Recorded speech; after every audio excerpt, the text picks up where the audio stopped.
ஓட்டு போட வரமாட்டாங்களாம். ஆனா பட ப்ரொமோஷனுக்கு மட்டும் வருவாங்களாம். ஜோதிகாவை கிழித்து தொங்கவிட்ட நெட்டிசன்கள். சினிமா நடிகையும் நடிகர் சூர்யாவோட மனைவியுமான நடிகை ஜோதிகா நடந்து முடிந்த மக்களவை தேர்தலில் ஓட்டு போட வராததுக்கு விளக்கம் கொடுத்திருந்த நிலையில நெட்டிசன்கள் ஜோதிகாவை கடுமையா விமர்சித்து கருத்துக்களை பதிவிட்டு வர்றாங்க. தமிழ்நாட்டுல 39 லோக்சபா தொகுதிகளுக்கான தேர்தல் நடந்து முடிஞ்சிருக்கு. இந்த தேர்தலில் பொதுமக்கள், பிரபலங்கள், அரசியல்வாதிகள்னு அனைவருமே ஆர்வத்தோட வந்து வாக்குகளை செலுத்தினாங்க.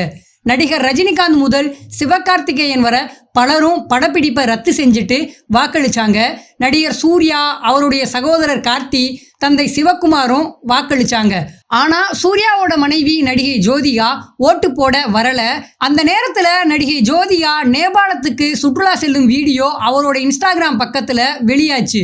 நெட்டிசன்கள் ஓட்டு போட உங்களுக்கு நேரம் இல்லையான்னு பல கேள்விகள்ல வருத்தெடுத்துட்டாங்க. தற்போது தன்னோட புதிய படமான ஸ்ரீகாந்த் படத்துக்கு ப்ரொமோஷன் செய்கிற வகையில பல்வேறு பேட்டிகளை கொடுத்துட்டு வர்றாங்க ஜோதிகா. பான் இந்தியா படமா ரிலீஸ் ஆக இருக்கிற இந்த படத்துக்கான ப்ரொமோஷன் பணிகள்ல பிஸியா இருக்கிற ஜோதிகா சென்னைக்கு இந்த படத்தோட ப்ரொமோஷனுக்காக தமிழ் வெர்ஷனுக்கான பிரஸ் மீட்ல கலந்துக்கிட்டாங்க. அப்போது பத்திரிகையாளர்கள் எழுப்பிய பல்வேறு கேள்விகளுக்கு பதிலளித்த ஜோதிகா நடந்து முடிந்த மக்களவை தேர்தலில் ஓட்டு போடாதது பத்தி விளக்கம் கொடுத்தாங்க. தேர்தலில் வாக்களிக்க வராம இருந்தது குறித்து செய்தியாளர்கள் கேள்வி எழுப்ப அதற்கு பதிலளித்த நடிகை ஜோதிகா, ஒவ்வொரு வருஷமும் ஓட்டு போடுறேன், இந்த தடவை மிஸ் ஆகிடுச்சுன்னு அதிர்ச்சிகர பதில் சொன்னாங்க. உடனே உஷாரான பத்திரிகையாளர்கள் 5 வருஷத்துக்கு ஒரு முறை தானே ஓட்டு போட முடியும்னு சொல்ல, சாரி நான் ஊர்ல இல்லை, பர்சனல் விஷயம் காரணமா ஓட்டு போட வர முடியலைன்னு சொன்னாங்க.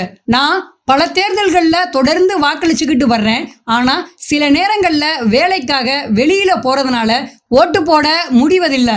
சில நேரங்களில் உடல்நிலை சரியில்லாமல் இருக்கும். இதெல்லாம் தனிப்பட்ட விஷயம், அதுக்கு மதிப்பளியுங்கள்னு கேட்டுக்கிட்டாரு. இதையடுத்து நிறைய சமூக கருத்துள்ள கதைகளை நிறைய தேர்வு செஞ்சு நடிக்கிற நீங்கள் ஏன் அரசியலுக்கு வரல, அதற்கான ஐடியா எதுவும் இருக்கான்னு கேள்வி எழுப்பப்பட்டுச்சு. இதுக்கு பதில் கொடுத்த ஜோதிகா, என்ன அரசியலுக்கு வர சொல்லி யாருமே கேட்கலைன்னு சொன்னாங்க. உடனே ஏதாவது கட்சியில இருந்து அழைப்பு வந்தா சேருவீங்களான்னு கேட்ட கேள்விக்கு இப்போதைக்கு பிளான் இல்லைன்னு சொன்ன ஜோதிகா, தன்னோட 2 பசங்களும் படிக்கிறாங்க, அவங்களுக்கு பொது தேர்வு வேற இருக்கு, அந்த வேலையே எனக்கு போதுமானதா இருக்கு, இப்போதைக்கு ஃபிட்னஸ்ல தான் கவனம் செலுத்திட்டு வர்றேன், அதனால அரசியலுக்கு வர வாய்ப்பே இல்லைன்னு ஓப்பனா சொல்லி இருக்காங்க. பலரும் தன்னோட ஜனநாயக கடமையாற்ற வெளியூர் மற்றும் வெளிநாடுகளில் இருந்து வர நிலையில ஜோதிகாவோட இந்த பேச்சுக்கு எதிர்ப்பு குரல்கள் எழத் தொடங்கி இருக்கு. நெட்டிசன்கள் பலரும் பல்வேறு விதமான கருத்துக்களை நடிகை ஜோதிகாவுக்கு எதிராக தெரிவிச்சுக்கிட்டு வர்றாங்க.